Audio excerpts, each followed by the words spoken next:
This is Catholic Forum. I'm Bob Krebs.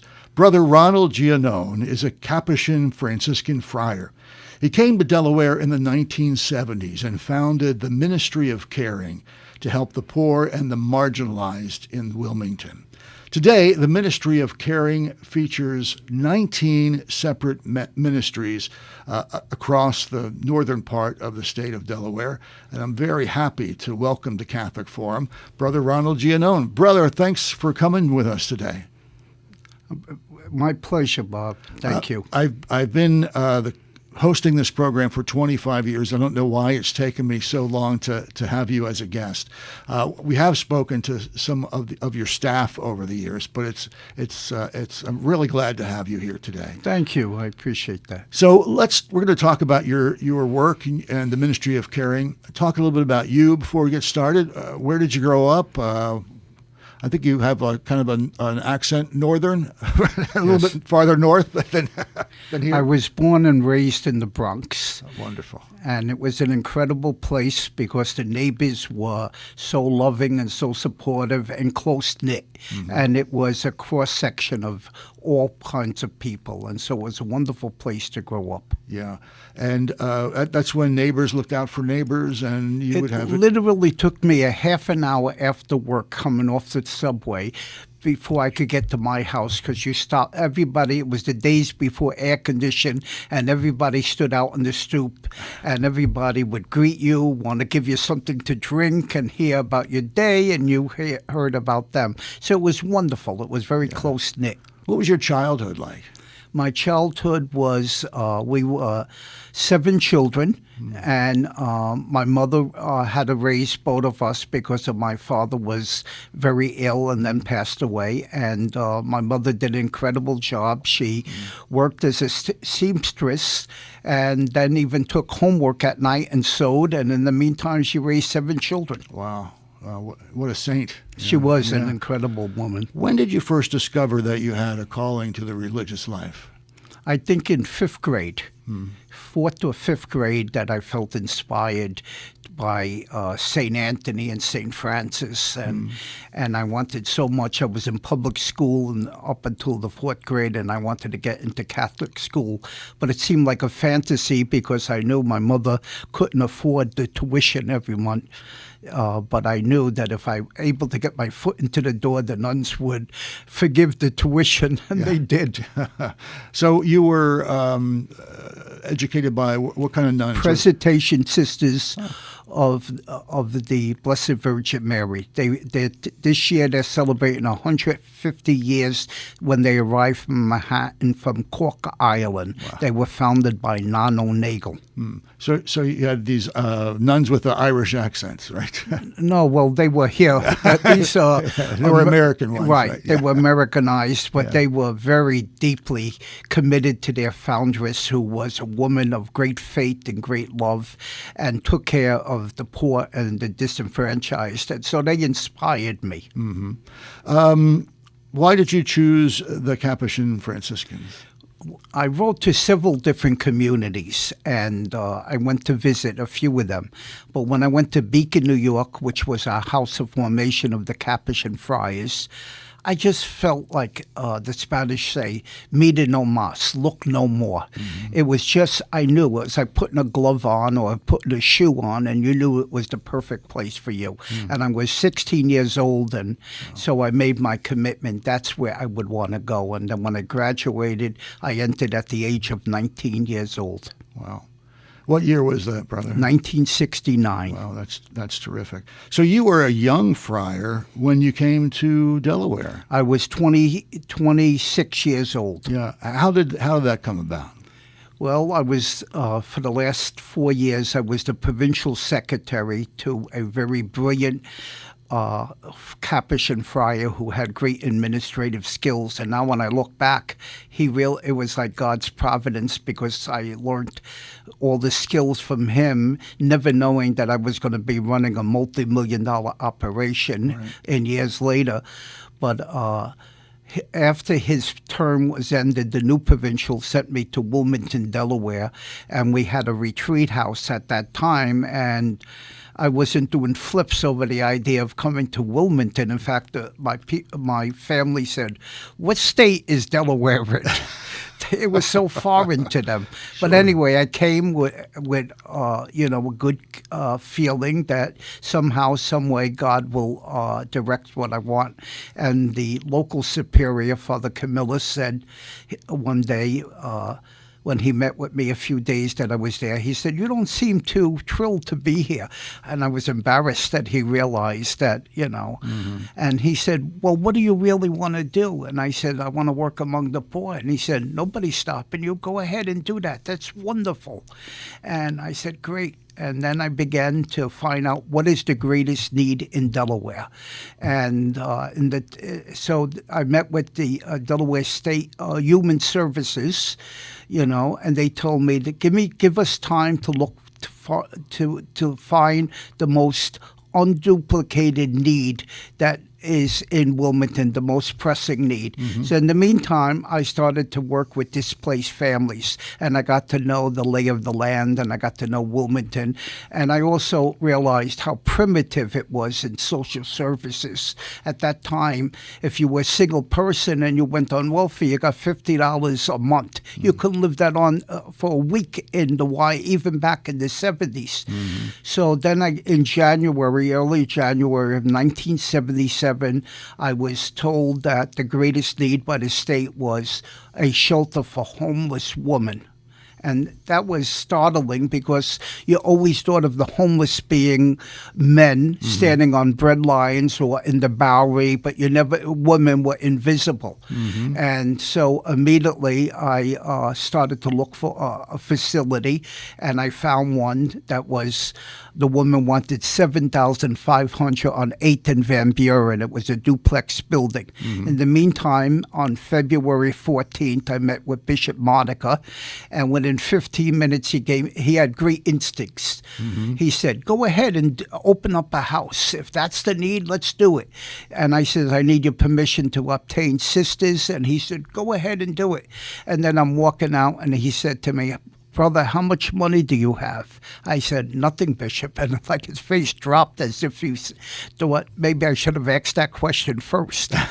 2 days later, Monsignor Foltz, who was the financial director, said the bishop wants to give me $5,000. So I go back to the old lady who was ready to get rid of this three-story building, and said to me, and I guess she was tired of me coming over looking at the building with the real estate agent, and she said, "Are you willing to buy it or not?" And I said, "Well, I only have $5,000. And in my mind, I'm thinking, where am I going to get this $2,500? She said, "Sold." And then Jim Collins, who was an incredible man, the salt of the earth, an incredible, brilliant attorney, he became my very close and intimate friend. And from the day he began, he never charged a penny for legal fees. And with him, I went through L&I, and the city got all the approvals and got everything accomplished. I was at this time now 27 years old, and our commitment was to create Mary Mother of Hope, a shelter for homeless women. Eight residents and 3 nuns would live in the building and share their life with the woman. And now, mind you, the press didn't even have the word homeless on their lips. It was the women were invisible, the poor, and they were amazed. Within the first year, we had a full house capacity every day. And so then we realized we need to open the other house, and the neighbors got together and petitioned the city to give us the building, the duplex, for $1. And then the Catholic Diocese Foundation gave us $40,000, and we renovated it and created 18 beds for women and a convent for 4 sisters who lived there. Wow. It all just kind of came together. It came together. When you think about the history, it seemed like everything flowed. But in reality, we had difficulties. I had to, use all my Bronx skills to try to keep the lights going on and getting the place paid for. And fortunately, the sisters came with their generosity, did not take a stipend, nor did I. And everything was just to maintain the residence for the woman. And Providence provided, and it was incredible. Did you have problems filling the place? No, and it was amazing. We had a doctor, we had several nurses, we had an attorney, we even had a religious woman who left the order and had a nervous breakdown. It was a cross section of everyone, and it also dispelled, to many of them that the stereotype of a person caught in poverty is not just a man, and that made women visible. Before that, if they had an alcoholic problem or anything, the police would take them either to detox or a night in the jail. That was an appropriate place. Mary, Mother of Hope, set a pace that the woman should be treated with dignity and respect. Yeah. So it all started with that shelter. Now 19 separate ministries. It hit on a couple of them. Well, they all developed because of the knowing what the need of the poor was. It was brought to our attention that in our shelter, we fed them 3 meals. If they go to work, we even packed them a lunch and all that. But most of the shelters were just giving them breakfast. There was no place for meals. And so they encouraged us to create a dining room. So I formed a steering committee, and I made sure it was very ecumenical. Jew and Gentile, Christians of every denomination. And the steering committee did an excellent job of steering the dining room into existence.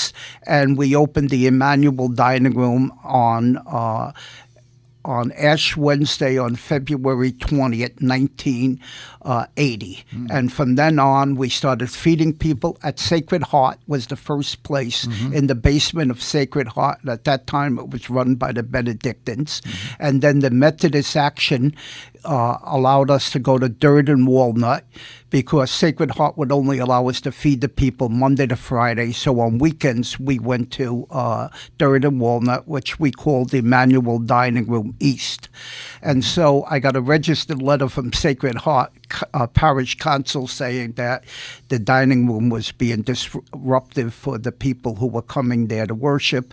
And so I moved the entire location to Third and Walnut. And we've been there since 1980. And then from the very beginning, we asked every church or synagogue to provide 1 meal a day. So 31 days, like the 7th of the month, the Jewish community still comes since 1980 providing the meal. And that's true for Christ Church and St. Anne's and St. Mary Magdalene. They commit themselves and they come, they prepare the meal and serve the meal. And it's incredible. No one has a monopoly on caring. And so it's beautiful to see us not discussing doctrine or what divides us, but what unites us is to embrace Christ in the disguise of the poor. That's wonderful. Your what you learned from your provincial when you were the secretary must have been about bringing people together and just enabling them to help to work with your ministry. Where there's unity, there's extremely strength. Yeah. And the strength came because people shared the same commitment, especially as Christians, that we're there to take care of the least among us. Yeah. And we're not talking, and we're focused on Jesus Christ and his poor and in the humbleness of a human being who is a victim of poverty. Yeah.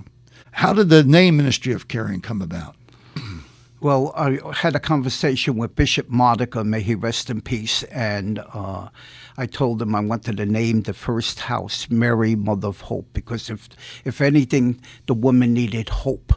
They lost hope, and we need to gain them hope. And he said, that's a great idea. And then he said to me, we got to form a corporation, and that's why you need to go to Jim Collins. And I said, let's call it the Ministry of Caring. He said, that's a great idea, Ministry of Caring. And would be separate from the diocese and the Capuchin order and form its own corporation. And in 2 more years, we'll celebrate 50 years, a half a century. I have to echo what you said about Jim Collins. I worked with him when I first came to the diocese, and the man was a saint. He is a saint, and hopefully people remember him, because certainly worth remembering. So how has the needs of the Wilmington community changed from 1970s to today? It has changed considerably when I look back, you know. Now the word homelessness is too common. It's a scandal in America that there should even be one person who's homeless. And unfortunately, now it's the norm. It's like, you know, being homeless is something part of society. It shouldn't be. It should be a shame and a scandal, but it isn't. Unfortunately, society has every street now has homeless people, and it's like acceptable. It should not be acceptable. It's terrible. In a land of plenty, that one person should be hungry is beyond me. Yeah. And something that I've noticed over the last few years, a lot more folks you driving through Wilmington that you can tell these folks are on drugs. They need rehab. They need help. When I began to work in the 80s, Ronald Reagan was president, and they were doing deinstitutionalization with the miracle of drugs that helped people who had psychotic problems. But the problem was they took them all out of the institutions and put them in the community and created clinics. But unfortunately, many of them resisted the clinics and resisted their medication. And so mental illness was the biggest problem that we dealt with. Now we're dealing with the most critical problem is drugs. Drugs among young to people all the way up into 40 to 50. They're you know, the people who are begging on the streets now, it's not because there's a lack of shelter or lack of the dining room to feed them. They want their next fix, and they're going out begging for money and looking for their, the next thing and next drug. And so therefore we need to be vigilant and help them. We're failing. We're losing the battle of helping them. What has been the key to your success with Ministry of Caring? Is it the fact that you can bring people together? Well, I think there's numerous things. Of course, God is the glue that brings us all together. And I think, people want to do good. They want to affect good. And I think it's important to show them the way. And once you do that, people come forward. It was like to feed over 150,000 meals in 1 year is phenomenal. But having 99 churches and synagogues provide the meal, make it possible. And the same thing is true if we unite together and address the drug issue that we're facing now as we face the issue of mental illness. Together, we could only do it as a community together. Right. Government and private sector. Personally, what sustains you? I would give some examples, but just answer the question. Where do you get your energy? Where do you get your enthusiasm? What keeps you going to work every day? The gospel. Yeah. My commitment to live the gospel every day, the great news that God so loved us that he sent his only son, and that his son is very much alive and suffering his own passion in the poverty and the misery of those who are struggling. Yeah. And so when we reach them, we're reaching Christ himself. Do you have any special devotions, rosary, or anything that you do other than your usual? Well, it's obvious that I have a great devotion to the Virgin Mary. Yes. I named so many buildings after her, and I know she's been my prayer, in my support throughout my journey in life. And so, of course, it's built on prayer, and trust in the good God who inspires us every day to fulfill His word. What does the future hold for the Ministry of Caring? I wish we could go out of business. It's sad to think that we have to have shelters and dining rooms and things to feed the poor, and I hope one day America could get a grip on it and help the poor so that they could be independent. Lack of affordable housing. There's so many reasons that keep the poor down, and there's so many possibilities that the government and private sector could do to change this. But they make it too common to go ahead. It's okay to be homeless, right, or to act out psychotic. If somebody was bleeding, you call an ambulance and take them. But it's like we're indifferent to those who are crying out, who are mentally ill, or who are attached to drugs. Yeah. You mentioned that in a couple of years will be the 50th anniversary of Ministry of Caring. And it's a little early. You have anything special planned? Yes. We already got 2 women who are dynamic, who will have a grand dinner that will raise money so that we create an endowment for the next half a century that we'll be facing. And like I said, Bob, I wish to God we went out of business. That would be the greatest anniversary gift that I could have. Mm-hmm. But I know that's not realistic. Yeah. And we need people every day to roll up their sleeves and help us provide shelter and to feed the poor. That's my next question. How can our listeners and our viewers help the Ministry of Caring? Well, first, if they're connected to a church that belongs to the Emmanuel Dining Room, come and join it, or at least contribute towards it. That we need an army of volunteers to keep a $10 million operation. 52% comes from the government. We got to raise 48%. We need volunteers to join the Guild, which is the fundraising arm for the Ministry of Caring.